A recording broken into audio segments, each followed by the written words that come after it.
Ok. De la presentación anterior, que la vimos básicamente en dos clases diferentes, estuvimos abarcando conceptos fundamentales pero importantes de la jerarquía de memoria. Hay, digamos así, y lo vamos a ver un poco hoy, no con números todavía, espero tal vez la próxima clase ya, ahora sí que lo vamos con números, pero hay una serie de compromisos alrededor de la jerarquía de memoria. Recuerden que la idea con la jerarquía de memoria es tratar de hacer o proveer esta ilusión, digamos así, a un programa o a mí como usuario, de que tengo una memoria que es bastante rápida y que es bastante grande y que al final me resulta una memoria relativamente barata. Esas tres cosas son fundamentales. Eh, perdón. Pero como vimos, hay ciertas o hay diferentes formas en las que, por ejemplo, el primer nivel de memoria dentro de la jerarquía, considerando esta, la memoria caché, no necesariamente los registros, que dijimos que aún así son básicamente el primer elemento en esta cadena. Eh, la caché tiene diferentes formas en las que esta se puede configurar. Cada una de ellas con diferentes ventajas y desventajas. Vimos con correspondencia directa, qué ventaja tenía eso, ¿no? De que yo busco y básicamente sé en qué lugar debería estar el dato y si no está, pues listo. Pero eso implicaría que tengo que estar generando un montón de reemplazos, puesto que posiciones en memoria, en este caso memoria principal, únicamente pueden alojarse en una única posición dentro de la memoria caché. Entonces eso genera una cierta limitación en cuanto al espacio de opciones que tengo disponibles para poder traer estos datos. Lo otro que vimos que era como el lado opuesto, era donde yo podía tener la memoria caché con una correspondencia asociativa o completamente asociativa. Y en esta básicamente lo que dijimos es, ¿sabe qué? Cualquier posición de memoria principal puede ir a cualquier posición de memoria caché. Eso evidentemente nos da una gran flexibilidad en cuanto a, a qué tanta información o de dónde puedo traer esa información y ponerla en la caché, pero presentaba también otros desafíos, ¿no? Y hablábamos de que en el peor de los casos tengo que revisar toda la memoria caché para encontrar si un dato que estoy buscando, que el programa necesita, está o no está en caché. Eh, entonces eso también, digámoslo así, pone las cosas al otro extremo. Y vimos un caso intermedio donde podemos tener ciertos conjuntos definidos, una cantidad de conjuntos definida, y que una posición en memoria únicamente se pueda poner en un conjunto, y ya dentro del conjunto sí se pueda poner en cualquier posición. Entonces, básicamente, agarrar la memoria caché, subdividirla. Esos subconjuntos sí son, digamos, un poco más estáticos, un poco más tiesos para posiciones en memoria principal que yo traigo a caché, pero una vez dentro del conjunto, ya yo, digamos, si soy libre, ahí experimento asociatividad y puedo entonces decidir en dónde poner los datos. Cada uno de estos escenarios, aunado a las políticas de reemplazo y demás, tienen una incidencia en el rendimiento que la memoria tiene. Y lo que hablábamos, o sea, ya con esto ponemos esa noción tan idealista que ustedes han visto, cuando tienen, qué sé yo, un procesador MIPS o un RISC-V, 5 etapas, el pipelining, que normalmente hacemos un load on store y eso dura un ciclo de reloj, más o menos. O sea, no nos preocupamos tantísimo por cuánto tiempo realmente va a tomar. Porque partimos de esa idealidad, pero no es así. O sea, ya con estas nociones nos damos cuenta de que puede ser que yo tenga que hacer un load de un dato que está en caché y simplemente el dato no esté. Entonces ahí tengo que pagar una penalización significativamente más grande y por lo tanto si mi procesador, por ejemplo, no tiene capacidad de hacer algún tipo de ejecución fuera de orden o parecido, se va a tener que quedar ahí esperando. Eso es básicamente lo que pasaría. Entonces, hoy la idea es que veamos algunas otras nociones importantes en cuanto a la jerarquía de memoria y muy particularmente cómo esto afecta la parte también de tiempos, ¿no? Del tiempo de ejecución total eh, y que veamos también algunas, digamos, técnicas o formas en las que se trata de mejorar también o de incidir positivamente en el rendimiento de la caché. Esto es básicamente la fórmula que en las primeras clases vimos para hacer los cálculos del tiempo en el CPU.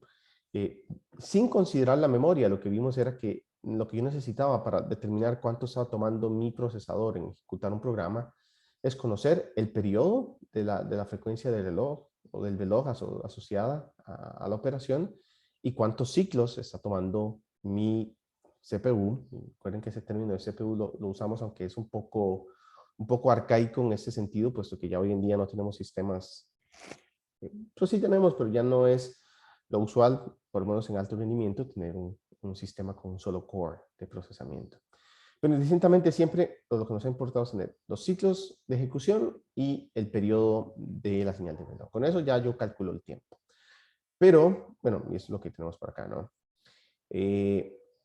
Por un lado, la parte de los ciclos de ejecución, fácilmente se podría calcular. Hicimos algunos cálculos para, por ejemplo, extraer el CPI efectivo, la cantidad de ciclos del reloj por instrucción, considerando, si recuerdan esos un par de ejercicios que hicimos, esta distribución entre qué tantas operaciones tengo, de qué tipo y qué tantos ciclos toma cada una de ellas. Entonces podemos hacer ese cálculo. Teniendo entonces un CPI, digamos, y promedio para nuestra aplicación y una cantidad de instrucciones, un número de instrucciones, podríamos calcular cuántos ciclos de ejecución necesitamos. Ahora, esto de acá es lo que hemos tenido siempre para este cálculo del tiempo de CPU. Pero dentro de esta ecuación, si queremos meterle un poco más de realismo, pues deberíamos considerar los ciclos que el procesador está detenido porque de una u otra forma está haciendo accesos a memoria. Entonces hay que esperar a que los datos ya sea se almacenen o se traigan de la memoria para poder continuar con la ejecución. Podemos decir así que es como los ciclos de penalización que hay que pagar como parte de este tipo de instrucciones a memoria. Muy bien. Entonces, una forma de verlo, vamos a ir extrayendo un poco o reescribiendo esta fórmula, podríamos escribirlo como el instruction count, o sea, la cantidad de instrucciones que tenemos por el CPI, la cantidad de ciclos por instrucción, eso ya ustedes saben cómo se podría calcular, más lo que aquí vamos a llamar el MPI por MP, donde MPI son los misses per instruction, o las pérdidas por instrucción, y donde el MP es el miss penalty, que es la penalidad por desaciertos que ya habíamos visto, que es necesaria, o que sí, que es necesaria tomar en cuenta cuando queremos hacer el cálculo del average memory access time. Tenemos que considerar la tasa de aciertos, pero también la tasa de desaciertos y la penalización que implica cada uno de estos desaciertos para ver en cuánto está incidiéndome mi tiempo promedio de acceso a la memoria. Y en ese caso, se dice que este que este misses per instruction, o sea, los desaciertos por instrucción, se calcula como este acrónimo MAPI, que son el Memory Access per Instruction, o sea, por cada instrucción, cuántos accesos a memoria se hacen, ese es el primer componente, y el miss rate, o sea, la tasa de desaciertos que yo tengo por ahí ya dada a partir de la aplicación. Obviamente, en ese caso, el miss penalty depende de la jerarquía misma, de la memoria misma. Acá nuestro miss rate, por ejemplo, va a depender no solo del programa, o sea, el programa va a influir, pero también la jerarquía de memoria va a determinar qué tantos misses yo tendría. Muy probablemente en una memoria con correspondencia directa, puede ser que mi tasa de desacierto sea alta en comparación, por ejemplo, a una de correspondencia asociativa completa, aun cuando el tiempo de acceso en la segunda sea mayor, ¿no? Del tiempo de acceso promedio, puesto que tengo que recorrer muchísimas más posiciones de la misma memoria caché para poder encontrar si el dato está ahí presente. Muy bien, entonces descomponiendo o utilizando todas estas diferentes componentes, se podría reescribir esta ecuación como el instruction count, o sea, bueno, el tiempo del CPU va a estar dado por el instruction count, multiplicado por el CPI, más todos esos otros componentes, ¿no? Memory access per instruction, cuántos accesos a memoria estamos haciendo por cada instrucción que ejecutamos. Esto sí va a depender precisamente del programa como tal. El miss rate, que como dijimos va a depender no solo del programa, pero también de la organización de la memoria como tal, y el miss penalty, que dependen más de la jerarquía, ¿no? Y todo esto multiplicado entonces por el periodo de la señal de reloj. Okay.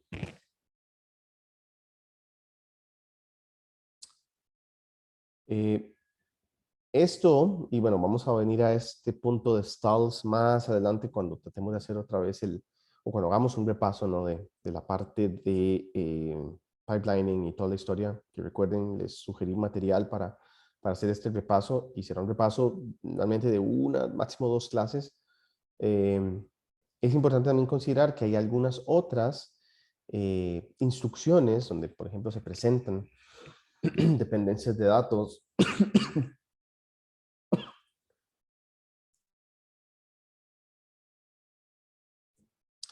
donde se presentan dependencias de datos y va a ser necesario introducir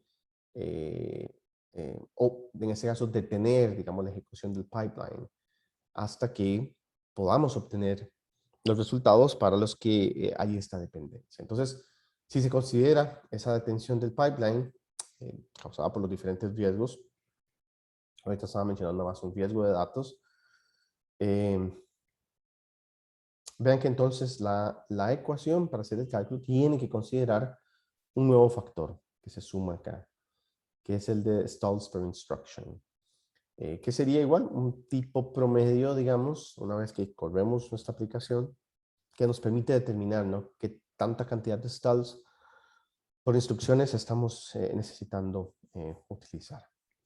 Evidentemente, entre mayor sea esto, pues obviamente mayor va a ser el tiempo total y por lo tanto más se va a degradar la ejecución en el procesador para esa misma aplicación. Recordando un poco, esto es lo que hemos visto en clases anteriores acerca del tiempo promedio de acceso a la memoria. De una manera muy sencilla, vimos que es simplemente, bueno, cuánto nos toma hacer un hit. Eso estamos hablando de 1 o 2 ciclos de reloj. Y cuál es la tasa a la que estamos teniendo esos hits. Cuál va a ser la tasa de desaciertos y cuánto es lo que tenemos que pagar por cada desacierto en términos de tiempo, ¿no? En este caso, puesto que esto, ya sabemos que el miss rate es el hit time más el miss penalty, o sea, está compuesto por ambos, la penalidad del desacierto más el tiempo del acierto mismo, y puesto que el tiempo o la tasa de acierto, perdón, más la tasa de desaciertos debe ser igual a 1, entonces podemos hacer un cálculo de esta manera, ¿no? Donde el average memory access time lo definíamos como el tiempo que toma hacer un hit más esa consideración, ¿no? El miss penalty y la tasa de desacierto. Son diferentes formas, en este caso, de poder escribir la ecuación. Ustedes van a ver y después con la tarea guiada que dejaríamos, pero con el laboratorio guiado que dejaríamos tan pronto cerremos el examen, digamos que yo preferiría no dejar nada en medio. Ustedes van a experimentar un poco esto, ¿no? Cómo modificar la jerarquía en la memoria, cambiar, por ejemplo, la asociatividad y esos parámetros podría estar afectando, por ejemplo, la tasa de aciertos o la tasa de desaciertos. Eso por ahí va a ser interesante de ver.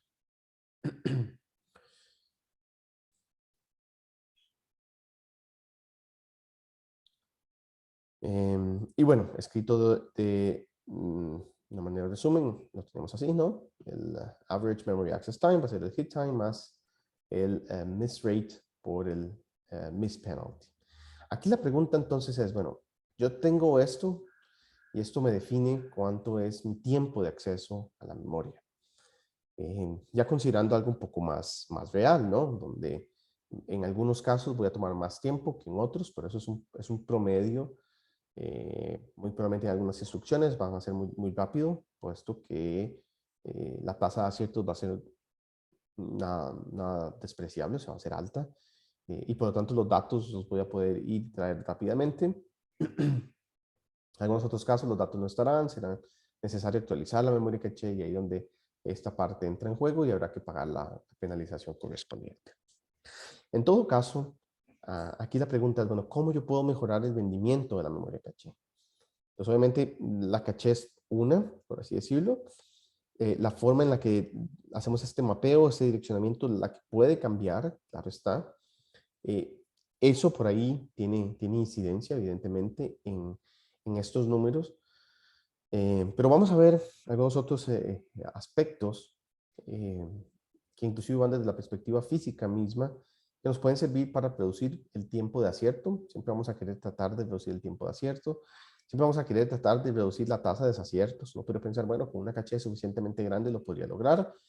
Y sí, la verdad es que sí podría ser, pero bueno, una caché bastante grande tiene otras implicaciones, ¿no? Es un costo mayor eh, tener una caché más grande, más cerca del procesador. Y por último también, bueno, entonces, ¿cómo puedo tratar de reducir la penalidad, la penalización que tengo que pagar cuando tengo desaciertos? Entonces, por acá, un primer punto para tratar de mejorar el hit time tiene que ver con la diferenciación entre tener una caché que está unificada, una caché de nivel 1, L1, eh, que está unificada con una que está separada. Entonces, en una unificada nosotros tendríamos tanto instrucciones como datos eh, almacenadas. Mientras que en una donde, y aquí tiene un poco más de semejanza a esta noción que veíamos al principio del curso, de una arquitectura Harvard y una arquitectura von Neumann, tendríamos más bien algo donde yo puedo tener una caché, pensemos que es como agarrar la misma unificada y partirla en dos, algo así. No es que sea así, pero podríamos pensar que es algo así, en donde yo tengo entonces únicamente de manera física una caché que está dedicada para almacenar instrucciones y otra que está dedicada para almacenar datos. Eso lo que nos permite es precisamente, como dice acá, explotar el principio de localidad. Entonces recuerden que esa es una de las nociones clave que queremos explotar con con la jerarquía de memoria, y es que tengo entonces en mi memoria caché datos que en el tiempo voy a volver a usar, muy probablemente, tratando de explotar esta noción de localidad temporal, pero también voy a tener otros datos u otras instrucciones que muy probablemente voy a ejecutar porque están en la vecindad de aquellas que estoy accesando. Y ahí entonces tratando de explotar la localidad espacial. Entonces tener una memoria así separada puede ayudarnos o caché de datos y de instrucciones separadas puede ayudarnos a poder incrementar el rendimiento. Bajo un escenario así, entonces evidentemente necesitamos separar la ecuación que teníamos del Average Memory Access Time. Vean que sigue siendo la misma formulación, donde obviamente aquí considera, son el miss rate para instrucciones, el miss rate para datos, el miss penalty, pues podríamos considerar que es bastante similar en este caso. Y lo que hace es partirlo precisamente en el porcentaje que corresponde a accesos que son de instrucciones y accesos que son de datos. Y aquí lo particular, y es donde también entonces se vuelve bastante interesante, es que el miss rate, la tasa de desaciertos a nivel de instrucciones o de la caché de instrucciones, es normalmente mucho menor que la de datos. Entonces, si tenemos memorias así separadas y tal vez modificamos un poco, no veremos tantísimo impacto o cambios, por ejemplo, en la parte de las instrucciones, especialmente si son programas relativamente pequeños. Vamos a ver ahí un poco de eso con esta tarea guiada, pero con ese laboratorio guiado que ustedes van a hacer. Eh, Como tal vez a nivel de la memoria caché de datos de primer nivel, sí podríamos tener. O sea, porque vamos a ver, el programa tal vez no está cambiando tanto, La rutina es pequeña, es sencilla, así que no hay necesidad de estar haciendo reemplazos ni nada por el estilo, pero realmente la cantidad de datos sobre las que se procesa esa aplicación sí cambia, sí sea, digamos que relativamente más grande. Al estar cambiando o ser más grande el conjunto de datos que proceso, ahí sí voy a tener que estar haciendo reemplazos y demás para poder traer los nuevos datos a la caché de datos. Muy bien. ¿Preguntas hasta ahora? Entonces veamos un pequeñito ejemplo. Trataremos de hacer más en próximas clases. Asuma que tiene una memoria caché de instrucciones y de datos, 16 kilobytes. La tasa de desaciertos, en este caso para las instrucciones, es de 0.64%. Y la tasa de desaciertos, perdón, para datos es de 6,47%. Considere entonces que tiene una caché unificada, o sea, en este caso es el siguiente nivel, el nivel L2, va a ser una sola caché unificada, en este caso de 32 kilobytes, con una tasa de desacierto de 1.99%. Aquí nos dice, bueno, consideremos entonces que más o menos el 33% de las instrucciones totales que se están ejecutando corresponden a loads y stores, o sea, son operaciones sobre datos, y que el hit time es igual a 1 y el miss time es igual a 50.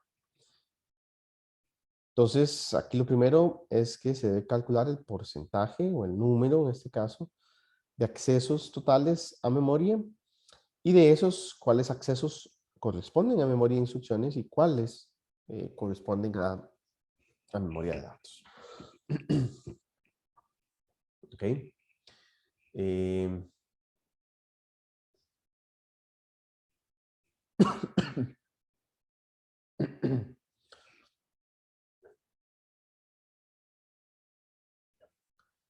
Ok. Bueno, lo que nos dice es que un 33% de esas instrucciones corresponden a instrucciones de acceso a memoria, puesto que estamos operando sobre datos. Y creo que esta es una premisa adicional, ¿no? Porque ahorita no veo muy bien de dónde estaba saliendo, ¿no? Esa es una premisa que por aquí o de la que vamos a partir, de que el 75% de los accesos a la memoria son por instrucciones y un 25% a datos. Esto es bastante interesante porque, vamos a ver, aun cuando yo no conozco la aplicación, lo que me hace pensar es que es una instrucción, es un programa, perdón, en donde no se procesan tantísimos datos, sino que, digamos, un poco los datos, pero mucha la computación que se tiene que hacer. Puesto que es mucho mayor la cantidad de accesos a la memoria, en este caso de instrucciones. Bien. Bueno, y a partir de esto, si recuerdan acá, necesitamos considerar el miss penalty, entonces hay que poderlo calcular. Miss penalty lo calculamos entonces como, bueno, miss time, decimos que es el hit time más el miss penalty. En este caso, hit time es mucho mayor que el miss penalty. Básicamente podríamos decir que el miss penalty es igual al miss time, que previamente nos estaban diciendo que era de 50 en comparación a 1 del hit time. Entonces, por eso, realmente no sería 50, sería 51, pero bueno, es básicamente lo mismo. O sea, muy, muy, muy, muy parecido. ¿Ok? Entonces, en este caso, y aquí, bueno, esa es tal vez la diferenciación. Perdón, aquí no es, esa parte la estaba olvidando. Aquí no es que esta es una memoria L2, o sea, que es el segundo nivel, sino que la idea es hacer una comparación, ¿no? ¿Cuál va a ser el rendimiento? Si en este caso, el AMAT. Si lo que tengo es una memoria unificada, o sea, tengo esos 32 kilobytes con esa tasa de desacierto, o si por el otro lado lo que tengo son esos 32 divididos en dos memorias de 16 kilobytes, pero en este caso para instrucciones y para datos. O sea, considerando que están por ahí por aparte. Acá se vuelve importante e interesante entonces también ver esto, ¿no? O sea, si la cantidad de accesos que tengo por datos, porcentaje es relativamente menor, aun cuando la tasa o cuando sí, la tasa de desacierto es un poco alta, eso podría compensar. Entonces es lo que vamos a ver acá con este cálculo. Aquí noten, por ejemplo, en el caso de esta, que es una configuración tipo Harvard, que estamos partiendo de que en el caso de los aciertos, considero precisamente la tasa de desaciertos que yo tengo, en este caso, para la parte de instrucciones. Acá nos decía que era de un 0.64 y de 6.47. Entonces, 6.47 acá, 0.64 acá. Hit time es el mismo, que es 1. Y la penalización o el miss penalty es igual a 50. Entonces, ven que básicamente la formulación de ambas ecuaciones es la misma. Es un mismo porcentaje de instrucciones por la memoria de instrucciones y datos. En este caso es indistinto. Es el mismo porcentaje acá. Hay un dedazo, porque ese uno no debería ir ahí. Pero es la misma tasa en este caso, puesto que la unificada, en esta sí cambian, puesto que es la hardware. Noten que, bueno, hacer este cálculo que es bastante sencillo, esta es los valores que se obtienen, ¿no? Un average memory access time en la primera configuración, que es relativamente menor, no muchísimo menor, pero sí significativamente menor, de 2.05 a 2.24. Bien.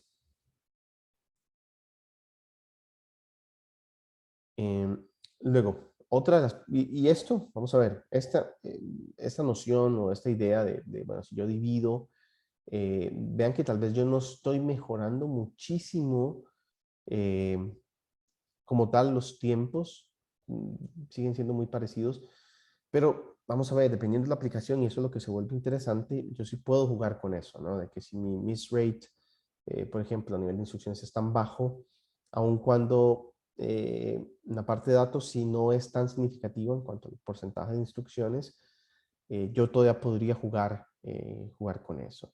Más adelante, de hecho, también vamos a ver que hay aplicaciones en las que están tal vez limitadas más por la parte computacional. O sea, no tengo tantos accesos a memoria. La memoria, digamos, me provee la información al ritmo que yo lo necesito, pero me toma más tiempo a mí procesar esos datos. Y habrán otro tipo de aplicaciones que están más bien acotadas o limitadas por la memoria. Y es que la tasa a la que llegan los datos provenientes de la memoria no es lo suficientemente rápida como el procesamiento que es necesario. Entonces, no ha venido el nuevo dato cuando ya el procesamiento ya terminó. Entonces, más bien el procesamiento queda ocioso, por así decirlo, a la espera de nuevos datos. Entonces, es parte también con lo que uno podría empezar ahí a jugar con este tipo de consideraciones, digamos, para tratar de mejorar el rendimiento.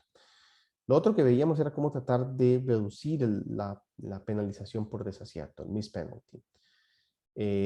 Una de las formas de hacerlo es no solamente considerar y contar con un único nivel de memoria caché, puesto que va a ser relativamente pequeño, o sea, no va a ser tan grande como para que nosotros podamos almacenar tanta información y pues tener que ir entonces a memoria principal, la tasa de penalización es significativamente más alta. ¿Cómo podríamos entonces ayudar a reducir ese miss penalty? Aquí lo que podríamos decir es, bueno, introduzcamos otro nivel de memoria caché, en este caso un L2, un nivel número 2, que sea suficientemente grande como para capturar muchos accesos que de otra forma tendrían que ser dirigidos entonces a memoria principal. Y al hacer esto, logramos entonces reducir la penalidad por desacierto. Recuerden que, vamos a ver, cada nivel de caché o cada nivel dentro de la jerarquía representa un subconjunto del nivel anterior. Muchos sistemas modernos, donde los procesadores como tal ya tienen su propia memoria caché, ya básicamente los procesadores tienen nivel 1 y 2, perdón, sí, nivel 1 y 2 dedicados por core y particularmente igual con nivel 1 dividido entre datos e instrucciones. Pero vamos a ver, casi que eso es lo más normal ahora. Cada core, o sea, si un sistema de múltiples núcleos, va a tener esos dos niveles de memoria caché para cada uno de ellos, para cada core. Y un nivel de memoria caché adicional, L3, o a veces le llaman un last level cache, que sí es, digamos así, transparente para todos. Entonces, hay muchos desafíos de por medio a veces que tienen que ser manejados, especialmente cuando se están haciendo cosas que implican paralelismo y que implican que hayan datos que se tengan que compartir entre procesos que están siendo ejecutados físicamente en núcleos diferentes. Pues por esta particularidad, ¿no? De aquí cierta porción de memoria caché que solamente es accedida por el core. Entonces, la parte que se encarga de mantener coherente la caché, pues se vuelve significativamente más interesante, más compleja. Pero en todo caso, y quedándonos aquí todavía un concepto mucho más sencillo, donde solo tenemos un procesador con un solo núcleo, introducir entonces un nivel 2 de memoria caché nos puede ayudar precisamente a reducir esta tasa de penalización, porque entonces en ese nivel 2 ya puedo traer también datos que, dada la situación, que el nivel 1 los necesite, no tenga que ir hasta la memoria principal, sino que ya estén ahí disponibles para copiar y por lo tanto reducir la tasa de penalización. Y es así como entonces podríamos describir un poco esta ecuación del AMAT. Podríamos decir que como tal, esa es la forma en que lo estamos definiendo, ¿no? El hit time por el miss rate y el miss penalty, pero en este caso considerando únicamente L1. Ahora, en este miss penalty de L1, yo tengo que considerar cuánto es el hit time, pero a L2, más la tasa de desaciertos que existe hacia L2, y cuánto es la penalización por desacierto que en este caso de la caché L2 a memoria principal yo tendría que pagar. Pues tomando todos estos datos, volviéndolos a poner en la ecuación, esta sería, digamos, una nueva forma de describirlo. Aquí tendría que considerar el tiempo de acierto a nivel 1, la tasa de desaciertos a nivel 1, multiplicado por, bueno, cuánto es el tiempo de acierto a nivel 2, la tasa de desaciertos a nivel 2 y cuánto es la penalización a nivel 2. Entonces eso por ahí, digamos que hace un poco más complejas las ecuaciones, pero las hace un poco más realistas en sistemas donde pues es lo que tenemos, a diferentes niveles de memoria caché. Ok, ¿preguntas hasta este punto?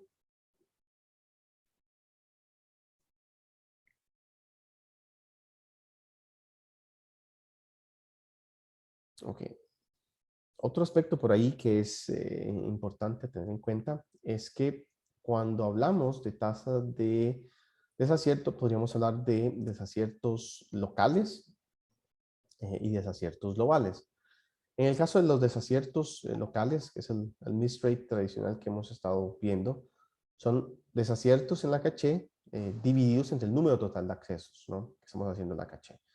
Entonces, si estoy haciendo una X cantidad de accesos a L1 y tengo un número determinado de cuántos de esos accesos decantaron en desaciertos, simplemente es hacer el cálculo, ¿no? De cuánto es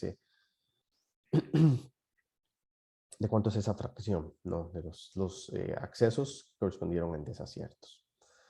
Pero también podríamos considerar los desaciertos globales como aquellos desaciertos en la caché que están divididos en este caso por el número total de accesos generados por el CPU. Y aquí entonces lo que consideraríamos es, vamos a ver, los accesos como tal desde el CPU. Recuerden que en este caso el CPU no que realmente sepa, pero para él realmente es algo relativamente agnóstico de dónde están viniendo los datos, así en la memoria principal, de la memoria caché L2 o L1. Obviamente él lo va a tomar desde la L1, pero no sabe si es que ya estaban ahí. Eh, Se dará cuenta, por así decirlo, de que no estaban ahí en el momento en que haya que pagar la penalización y tener que detener el procesador. Eh, pero vamos a ver, los accesos los hace indistintamente a L1, o sea, ya sea que los estén en L1 o estén en L2 o estén en memoria principal. Entonces, esta noción de desaciertos globales es interesante porque, como les digo, lo hace más tal vez como desde la perspectiva del CPU, indistintamente de qué es lo que hay más allá. Y en este caso, y eso es lo que vuelve, o lo vuelve también relativamente importante, es que es un dato más interesante de considerar en los desaciertos globales, puesto que indica cuál fracción de los accesos a la memoria del CPU van directamente entonces a la memoria principal. Porque entonces esto, aquí es donde yo voy a tener una mayor penalización. Y digámoslo así, esto es lo que a mí me encantaría poder reducir, ¿no? La cantidad de accesos a memoria principal. Porque igual va a implicar entonces un proceso ahí de actualización de los diferentes bloques de caché, L1, L2 y toda la historia. Y todo eso, pues va a tomar tiempo. Entonces esa es la parte que, donde no queremos gastar, ¿no? Tiempo. Pensando siempre precisamente que la idea es que la ejecución de mi programa sea o tome la menor cantidad de ciclos posibles. Y por último, y vamos a tratar de hacer algunos ejercicios más adelante al respecto, tiene que ver es con lo que les comentaba al principio de la clase, de que los diferentes aspectos de la memoria caché tienen una incidencia en el rendimiento de la memoria como tal. Entonces, no es tan, digamos, el asunto aquí ya no se vuelve tan trivial, también hay que ver la aplicación y, digamos, si la aplicación va a dictar las necesidades de datos e instrucciones, pero todas estas variables van a jugar su rol y van a tener su efecto cuando lo que queremos es tener o tratar de optimizar en este caso eh, el tiempo de computación de una aplicación dada o de un conjunto de aplicaciones dadas. Entonces, por eso por ahí tenemos, bueno, tanto el tamaño de la caché, el tamaño de bloque, bueno, aquí los tenemos también dentro de esos tres ejes, la asociatividad. Esos tres van a ser críticos y van a determinar muchísimo el rendimiento que nosotros vamos a extraer de la memoria caché, pero también las políticas de reemplazo y las políticas de escritura tienen un peso en, digamos, en el rendimiento total que vamos a experimentar de la memoria caché. Entonces, es importante que ustedes no solo piensen que el impacto que tiene la caché en el rendimiento está dado por el tamaño de la caché como tal, sino que la asociatividad tiene mucho que ver, el tamaño del bloque de bloque o de línea de caché que estemos utilizando también tiene un efecto importante, pero inclusive también las políticas de reemplazo, ¿no? Si lo que hacemos es un list recently used o un tipo FIFO, o lo hacemos al azar o qué, eso también va a afectar eh, el rendimiento que podamos extraer o el impacto que va a tener la caché en el rendimiento de la aplicación. ¿Ok? ¿Preguntas?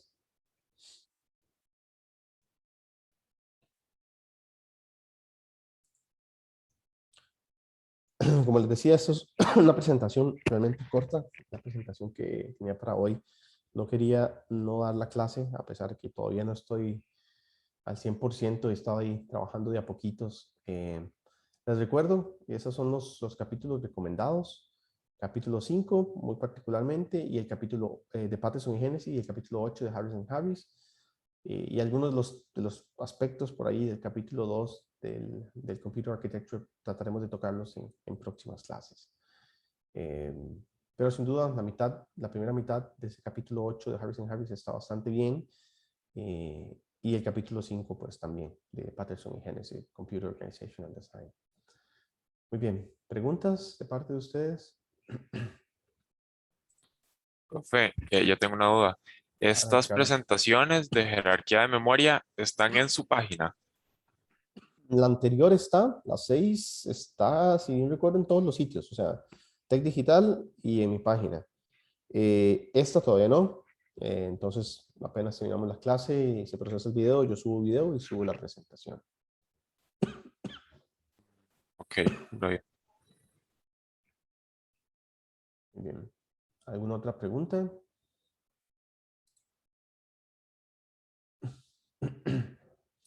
Ok, entonces por ahí nada más recordarle a los que tal vez vinieron un poco más tarde, estábamos discutiendo un poco tal vez lo del examen para semana 9 el sábado, pero parece que ustedes tienen un examen, o varios de ustedes tienen un examen ese mismo día.